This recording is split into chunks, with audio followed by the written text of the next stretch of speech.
percayalah, just start coding, okay? Dengan ni, sesiapa pun boleh code and dalam bawah masa 1 minit. Seriously, tak percaya? Alright, fine. Korang pergi je codepad.io, klik start coding. Nampak HTML, CSS dan JS ni? Okay, sekarang jangan risau pasal JS ni. So, tepi sikit. Okay, so bahagian HTML simbol merah ni, type je simbol kurang daripada atau boleh panggil angle brackets, apa-apalah. Dan kemudian perkataan H1 dan kemudian simbol lebih daripada. Lepas tu tulis je balik macam tadi, tapi kali ni depan dia ada forward slash. And antara dua ni, korang tulis je apa-apa yang korang nak. Macam form. So guys, just like that, korang dah code something which is a title, okay? I know walaupun kita tak faham apa semua ni, tapi chill. For now, I want korang betul-betul rasa dulu code tu and forget about the rules, forget about the theory, okay?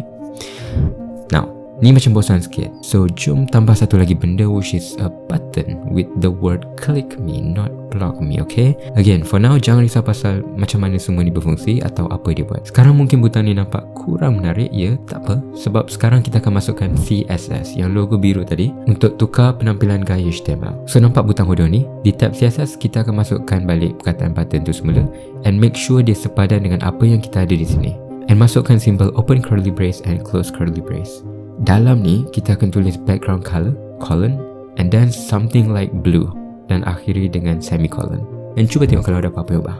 Alright, so now butang tu warna biru. And kalau nak warna lain, maybe green? Okay, what about pink? There we go. And for the text color, kita tulis color, maybe grey, maybe green. Alright, I think that looks ugly as well, tapi tak apa. Sekarang butang macam agak sesak, so kita tambah sikit ruang dekat butang tu. So I'm just gonna write down padding 100px or pixel. Okay, macam tinggi bangunan pula. Let's remove 10. Okay, cun. Then kita tulis lagi 20 pixel, yang ni untuk kiri dan kanan dia pula. Okay, and mungkin korang nak font size lebih besar. Okay, just write down font size 300px. Nah, ambil kau. Okay, sabar, let's be normal. Let's just go for 30px. Okay, there we go. Lastly, kalau korang nak tukar latar belakang putih ni, this is something called the body, okay? So, kalau tulis body, sama macam kita buat dekat button dengan curly brace, then kita boleh bagi latar belakang warna hitam. Okay, tak nampak pula title. Jap, tukar green maybe. Alright, nice. Okay, so macam mana nak cantikkan lagi butang ni? Mungkin sisi dia tak apa nampak. So, let's add a black border, 2px solid black, and pastikan ada space in between ya. Okay, button kita dah semakin lawa. Now, kalau korang tekan butang tu, we can't really do anything to the button, betul? Well, that's where JS main peranan yang kita halau tadi. No, we still don't need you, JS. Tapi ada satu lagi benda menarik yang kita boleh buat dengan butang ni, where we add special styles, which is the hover.